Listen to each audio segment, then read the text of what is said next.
Well, hello and welcome to my channel, The Withered Fig Tree. My name is Randy Silva, and I've been doing live streams now for over 2 years about the importance of the Holy Spirit in the lives of Christians. And today is part 8, the final episode of the series that is called The Biblical Flood. So let's go ahead and get started. We've got a lot to wrap up. So the title of today's episode is the spiritual ramifications of the Edenic Flood. So that is the label or title that I have given this theological theory that has been developed over the course of this series. So I've called it now the Edenic Flood. We know what the flood is and we know what Eden is, but putting them together and tying them together is, I believe, the most important critical part of this theory. Today we are going to review the theory, and we're going to talk about the spiritual implications of it, and end with what you get with this theory. So let's step back and present the Edenic Flood Theory as a single condensed narrative that goes all the way, it stretches from creation and really the sixth day of creation, the Garden of Eden, and then all the way to the flood and Babel, the Tower of Babel. So the basic idea is that the flood had two things to destroy and two things to preserve. What needed to be destroyed was the garden itself, and most importantly, its two special trees. The second thing that needed to be destroyed was the Adamic line that had become corrupted. This is the line that is uniquely accountable to God because of moral awareness, specifically because Adam and Eve ate from the tree of the knowledge of good and evil. So that is what the two things that need to be destroyed. The two things that need to be preserved is Noah and his family. We know that. That is the remaining Adamic line that was righteous. Everybody had become evil except for Noah and his family. And then the other thing that needed to be preserved were the special garden animals. Those are the special animals associated with the garden that needed to be brought into the ark. So you can already start to see, well, first of all, the connections, but you can also see how it differs from the traditional reading, or you could say traditional readings, because there are a few kind of main presentations of the flood and the story of Eden. Therefore, in this view, the flood is not targeting the entire planet. It is a targeted judgment on the Adamic world. The theory depends heavily on recognizing that several Hebrew words in Genesis are polysemous. That means they have more than one scope. The words that are often translated globally, such as earth, all, every, flesh, humanity, mankind, can instead function regionally or covenantally, depending on the context. The story begins in Eden, where Adam is formed and placed in a unique environment with two special trees, the tree of life, which indefinitely extends life, and the tree of the knowledge of good and evil, which instills divine morality and accountability.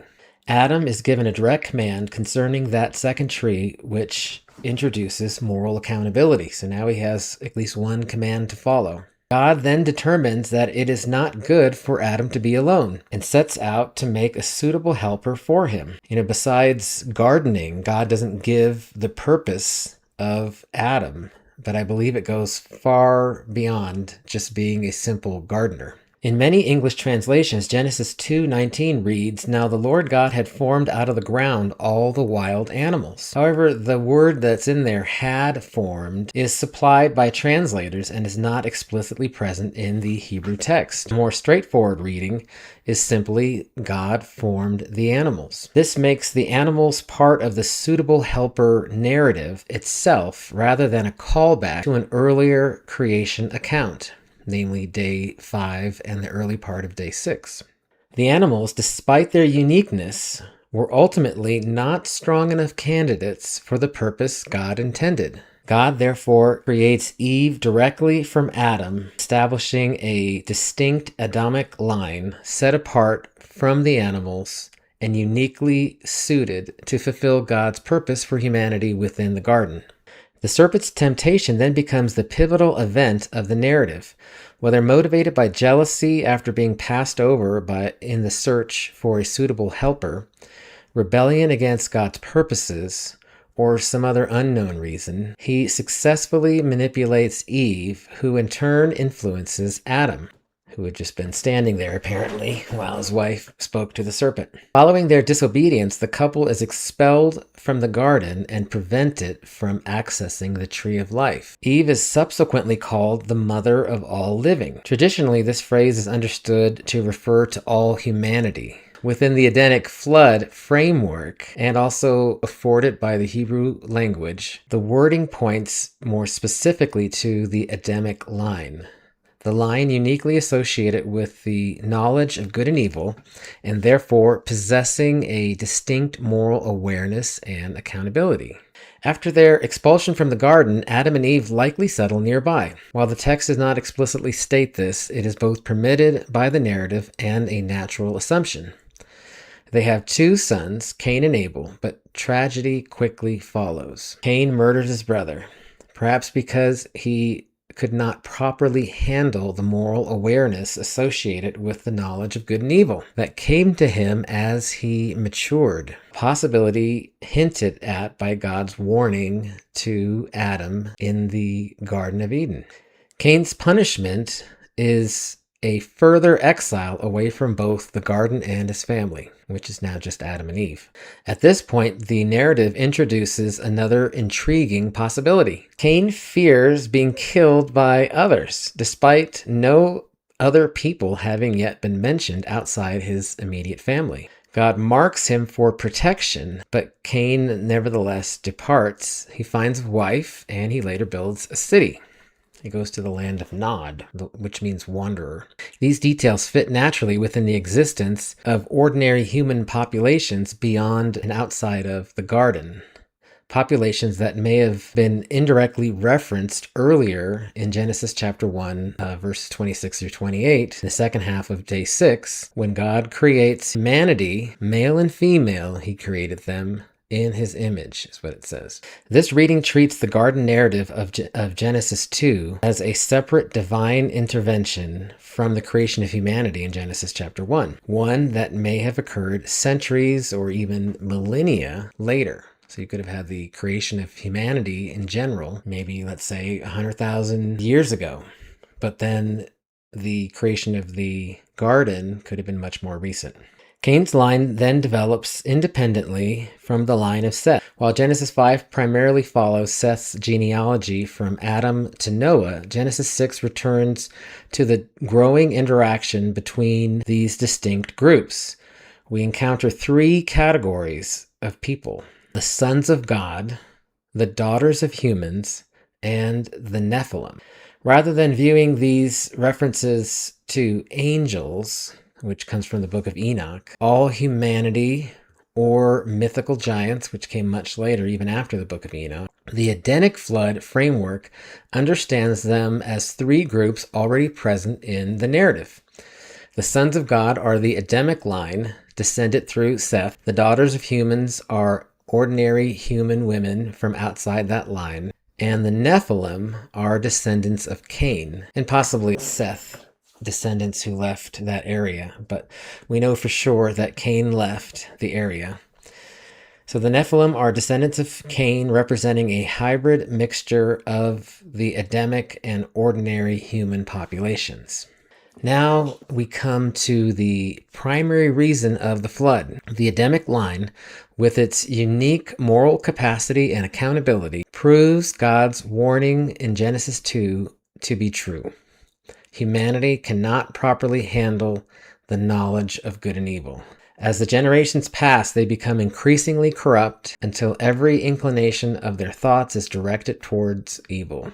Noah, however, the grandson of Enoch, who we know was very special and loved by God and walked with God and was taken up, didn't experience death in his 365th year of life. So Noah, the grandson of Enoch, finds favor with God and becomes the means by which both the Adamic line and the special animals of Eden are preserved through the coming judgment. A second indirect reason for the flood is the continued existence of the two special trees of the garden. In Genesis chapter 6, verse 3, God declares that humanity's days will be limited to 120 years.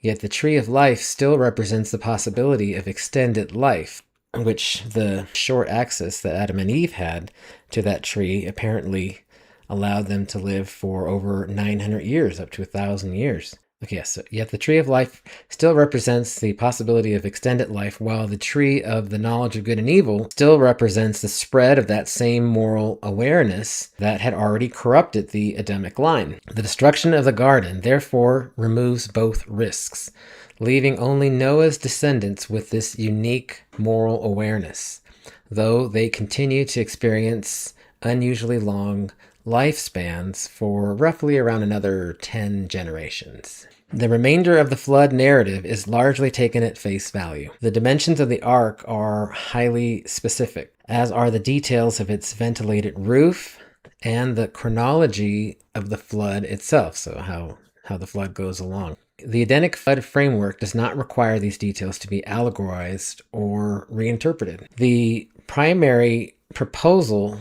that the garden itself supplied many of the resources involved in the flood story. Its fruit could have provided provisions for the year-long journey.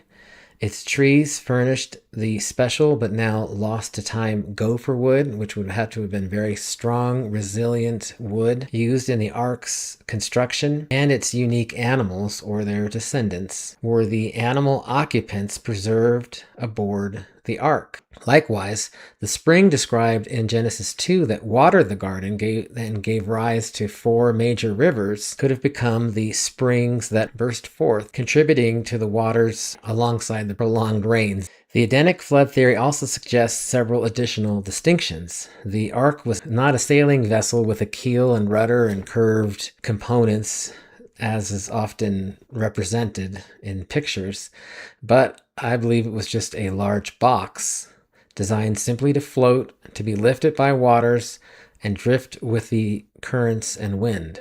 Because the flood was regional rather than global, the ark likely did not travel far from where it began. Interestingly, if the ark were ever discovered, its location might provide clues to the location of the garden. And you could say vice versa as well, because we know although the garden is destroyed now for a long time, we do know where the headwaters of at least 2 of those rivers, the Euphrates and the Tigris, are. The theory understands the second specified groups of the 7 pairs of clean animals and single pairs of unclean animals. That's from Genesis chapter 7, verses 2 and 3. Not as extra wild animals, but as domesticated livestock intended to sustain Noah's family during the flood and to seed future agricultural society afterwards, basically their farm. Finally, the famous olive leaf that was brought back by the dove may have come from the destroyed tree of life itself. Some ancient Jewish traditions identified the tree of life as an olive tree and the tree of the knowledge of good and evil as a fig tree, which my channel, called the withered fig tree, spends a lot of time talking about. That would make the dove's return one final symbolic reminder that Eden had passed away. About the flood waters, the theory proposes that God supernaturally restrained the flood waters within the greater Edenic region. Otherwise, the waters would have continually spread outward as they accumulated and then rapidly dispersed once the sources ceased. Their continued rise, persistence, and eventual retreat, therefore, reflect not only natural processes, but God's ongoing involvement throughout the judgment. Following the flood, the narrative largely proceeds according to its natural reading. The Adamic line, now represented entirely by Noah and his descendants, is instructed to be fruitful, multiply, and spread throughout the land. The unusual episode involving Noah and Ham appears to foreshadow the future nation of Canaan, whose descendants will later become prominent adversaries of Israel and forever cursed. Genesis 10 then describes the expansion of Noah's descendants into the surrounding world, Within the Edenic framework, this is not the repopulation of the entire planet, but the dispersal of the Noahic line among the ordinary human populations already living throughout the broader region. By Genesis 11, however, Noah's descendants appear reluctant to disperse, which is understandable. Rather than spreading out, they gathered together to build a city and a great tower. While traditionally interpreted primarily as a story about pride, the Edenic Flood framework emphasizes the stated concern of dispersion. Having survived the flood and now living among ordinary human populations, Noah's descendants may have sought security, unity, and separation by remaining together in one place. God responds by confusing their language and forcing the dispersal they had resisted. Rather than describing the invention of all human languages, which some people say Babel is, I believe this event marks the division and spreading of the Noahic line throughout the known world, from Mesopotamia to Anatolia, which is modern-day Turkey, then of course Europe, Arabia, North Africa, and beyond. From this point forward, the Adamic Noahic line becomes fully integrated among the nations, setting the stage for the later call of Abraham, who remained pure. That's as condensed as I could get it. That still contains the special things that separate or distinguish this Edenic flood theory from other traditional flood theories. Let's talk about the spiritual implications. I have 3 of them. Spiritual implication number 1 is what I call moral dualism. Moral dualism. What I will do today, rather than just defend this idea, or rather than present and defend it, I'm just going to introduce it as one of the possible spiritual ramifications of the theory, and then the deeper dive and the defense of these ideas will come later in the next series. So that's something to look forward to. The first major spiritual implication of the Edenic flood theory is moral dualism. And by this, I mean that the Bible is representing 2 different moral categories of humanity. Ordinary humans that are made in the image of God, and the Adamic line, who are also made in the image of God, but at least Adam and Eve were created as adults, and they had access to the tree of life, and they also had access, which they weren't supposed to eat from, the tree of the knowledge of good and evil. And from eating that, they uniquely became accountable to that knowledge of good and evil. This matters because theologians have always wrestled with these difficult edge cases. You have things like infants, the severely disabled, people in remote locations like aboriginals and islands, and those who never receive meaningful revelation or never get the Bible or the gospel presented to them. So are those people accountable in the same way? Are they judged by the same standard? And how do things like original sin and predestination apply to them? So this implication of moral dualism, it fits these hereditary patterns that we see throughout the Bible, primarily in the Old Testament, but connect it to the New Testament. And it reframes original sin questions, which if you look at things like Calvinism and Arminianism, you'll see that they stem from that. And then, of course, the Catholic Church and the Orthodox Church have different ideas about original sin. And then it connects these things to Paul's categories that we see in the New Testament. You see things like Israel and the Gentiles being distinguished, or you see Paul remove this concept between Israel and the Gentiles. You also see him talk about sin and death stemming from Adam, and he talks about election and the hardening of hearts. And that sets up Abraham as we move on in the story, that the redemptive history in the Old Testament after the flood quickly narrows in on Abraham and then on Israel and his sons, as the redemptive history narrows again through this chosen line. Okay, spiritual implication number 2, hereditary election. The Old Testament contains strong hereditary patterns: election, covenant, blessings, curses, priesthood, kingship, inheritance, and judgment often moving through family lines. That does not answer every question, but it does show that the scripture is comfortable treating spiritual identity and responsibility in hereditary terms. Paul later wrestles with these similar categories when discussing Israel and the Gentiles and election of people. He talks about the clay vessels, remember?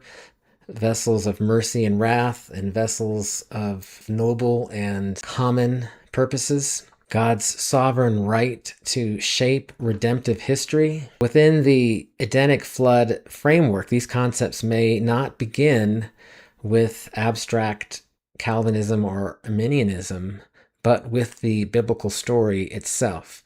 A uniquely accountable Adamic line preserved through Noah, dispersed at Babel, and later narrowed again through Abraham, Isaac, and then through Israel, who becomes a nation from his 12 sons. That is the direct line that of all of the sons of Noah and all of their ancestors. The Old Testament continues to follow just the line through Israel and the nation that it becomes. But then there's all these other peoples throughout the world who are still hereditarily linked to the knowledge of good and evil. You can ask, why is Paul so focused on these distinctions? Do hereditary implications totally go away in the post-resurrection judgment? So after Jesus' resurrection, is it no longer about hereditary at all? That's a possibility. And I think that's traditionally that it now goes to the individual and the individual's choices that they make throughout their life. That would be the Arminian view, at least. But is it possible that some of these hereditary implications remain? And you have these passages like Romans 9 and Romans 5 and 8 and 11 and Ephesians chapter 1. You have these passages that Paul talks so much about predestination and election. It's just odd. I think a lot of the thought that I've put into this and a lot of the conclusions that have come to me, I wouldn't have had to have even thought about them if those passages didn't exist. But they do exist, and they exist for a reason. The Spirit wanted them written down, so we have to contend with them. And then 1 Peter 3 is also odd. It talks about Jesus going down to the imprisoned spirits. It could be a reference to the book of Enoch, but a lot of that doesn't make sense. It makes more sense if he went down to declare the gospel to the imprisoned spirits. It says specifically who had disobeyed long ago in the days when God was waiting patiently for the ark to be built. And then it talks about, it connects the new covenant baptism in water to the waters of the flood. Spiritual implication number 3, moral accountability and judgment. Who is actually accountable and judged? So this third implication concerns specifically election, predestination, and the scope of salvation.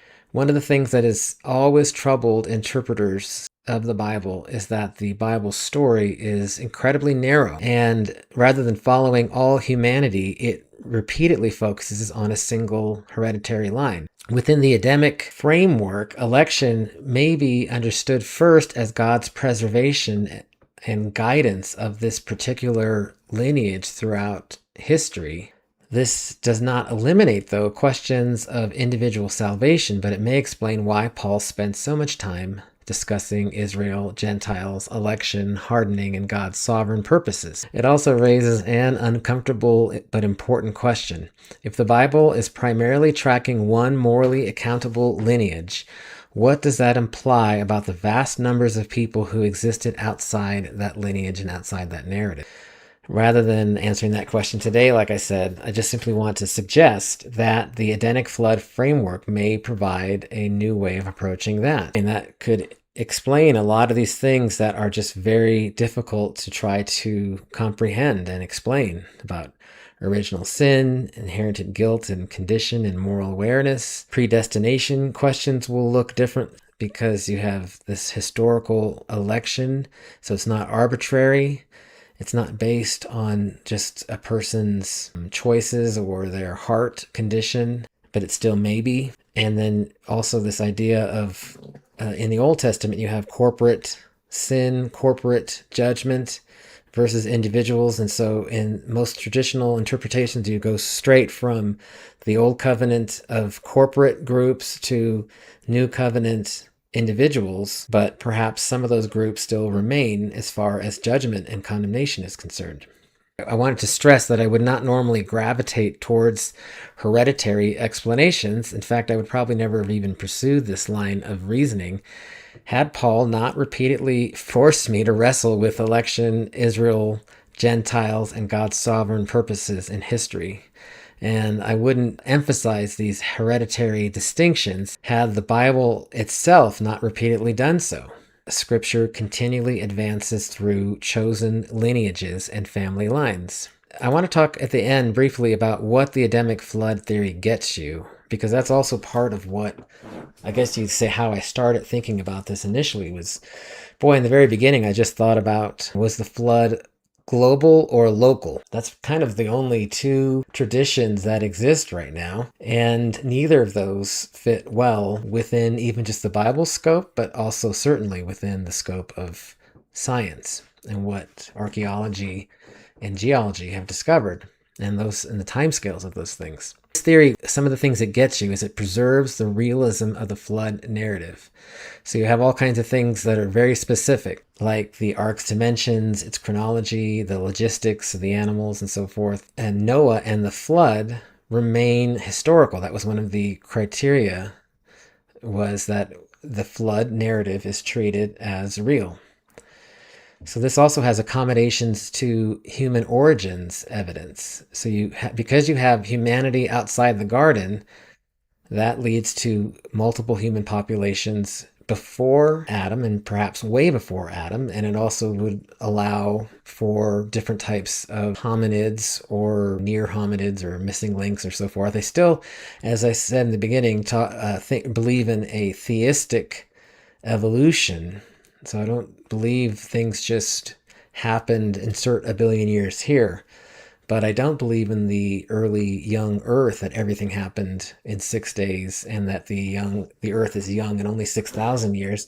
There's just too much that God would have to do basically in deceiving or lying about this evidence of things like dinosaurs and continental drift and things that maybe people don't really spend a lot of time thinking about or know about. So they kind of can just sort of say, well, the flood happened and I'm just going to put that in the corner somewhere of my mind. This allows you to have those things. It fits with organic lineage timing. So this is one of the things I talked about in one of the earlier episodes about the reasons to believe, and Hugh Ross. One of the things he does in order to get the flood to fit is that he compresses the Adamic lineage so that rather than being just 1,800 years, it takes maybe 40,000 years. And that is something that Hebrews would do, I don't know to that extent, and you still could do that with this theory, but there wouldn't be a need to compress all creation and humanity into 6,000 years. And so you could preserve the biblical genealogies as written, which again also seem very specific, their ages and the ages when they had children, and the timing that fits all the way to where you get to the Israel and Egypt and Moses and the Exodus and so forth. Adam would be around 4000 BC and the flood would take place somewhere around 2350 BC without having to compress. It explains other things that people wonder about, like how did these kids start coming about? Did they have to was it incest? There still had to be some incest. It would have been very different back then because you just have Seth and then his brothers and sisters that it says Adam had. But that Seth part would keep the Adamic line as all morally accountable. But then Cain, he was kicked out and other humans already existed, it appears. And so that makes Genesis chapter 2 become a separate intervention. And it makes the flood more manageable, I put in quotes. So clearly God did some sort of a miracle. And you don't have to minimize miracles. I think sometimes people do that because they think, well, God's not going to do that. That would take too much power or something like that. God has infinite power. We don't even know how much power it takes to raise somebody from the dead or heal somebody or split a Red Sea.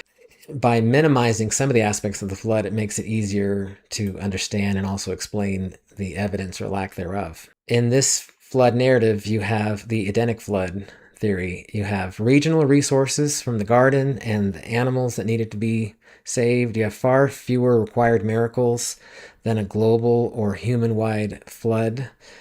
God does not need to bring animals from every continent and fit them into an albeit large ark for a whole year. I know some explain how you could fit like 15,000 animals in small spaces. It would have been crowded and not, great living conditions, but it was a survival situation, and so you had to do that for a whole year.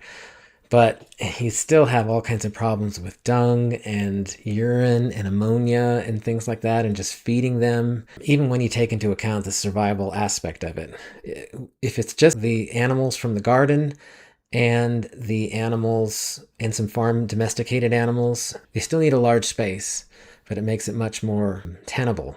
And then you don't need God to add and then remove several oceans of water. So if it was a global flood that went up to like the tops of mountains, you're talking about oceans, not singular, but plural, oceans worth of water that would have had to have been added. Just no way that it came from inside the earth.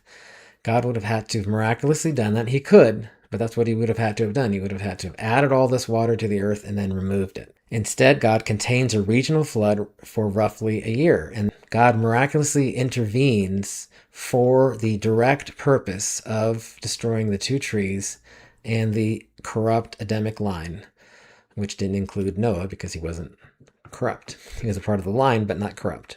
It also explains why there are widespread flood traditions. So all cultures have flood traditions. Some cultures have very parallel, clearly talking about the same story that is the flood story that is in the Bible. How do you have that if everybody was killed in the flood? This would explain these widespread flood traditions, because you'd have this massive regional catastrophe that they would have heard about or even witnessed, and the neighboring peoples who survived this would then remember it and document it. And then, as we talked about with the spiritual ramifications, it clarifies the Bible's narrow focus about this hereditary line and perhaps even going on from there, which would, if it went on from there, it could explain things like election and why genealogy seemed to remain central in the New Testament. That was a lot. And it was a direction that I never even imagined that this series would go. So hopefully you found it interesting, and if you need to, you might need to review some of the episodes in order just to see where some of these ideas come from. Hopefully this episode was a good review of those things, though. So again, thanks for joining me tonight. Remember to like and subscribe and share this with your friends, especially those who are interested in the flood, and have a great evening.